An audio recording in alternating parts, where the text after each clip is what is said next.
বিয়াস আসসালামু আলাইকুম। কেমন আছেন আপনারা সবাই? আশা করি ভালো আছেন। যে যেখানে আছেন আমরা আল্লাহর রহমতে ভালো আছি। তো বিয়াস, আপনারা কি জানেন একটা সম্পর্ক নষ্ট হওয়ার মাঝখানে কে কে থাকে বা কারা? একটা সুন্দর সম্পর্ক নষ্ট হওয়ার মাঝখানে থাকে একমাত্র তৃতীয় জন। ঠিক আছে, তিন না বা জন।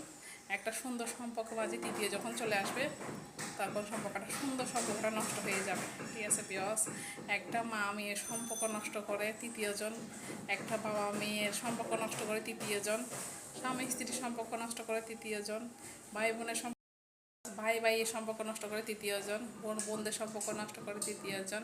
আপনি পাশের বাসা বাবির সাথে একটু ভালো ব্যবহার করতেছেন, সুন্দর করে ওর সাথে কথা বলতেছেন, খাতিল বেশি, এটা নষ্ট করে দেবে তৃতীয় জন।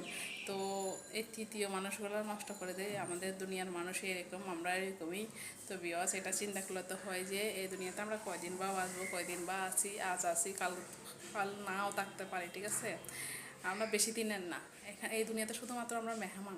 এটা চিন্তা করলে তো হয়, এত ধন সম্পদ টাকা পয়সা দিয়ে কি হবে? কিছুই হবে না, মরে গেলে সবই শেষ। ঠিক আছে, তো বিয়স, এটাই হচ্ছে জীবন। মাঝে মাঝে কষ্ট লাগে, খারাপ লাগে যখন মা মেয়ে সম্পর্ক নষ্ট করে দিতে চাই, এটা অনেক খারাপ লাগে। তো বিয়স, সবাই ভালো থাকবেন, সুস্থ থাকবেন। আল্লাহ হাফেজ।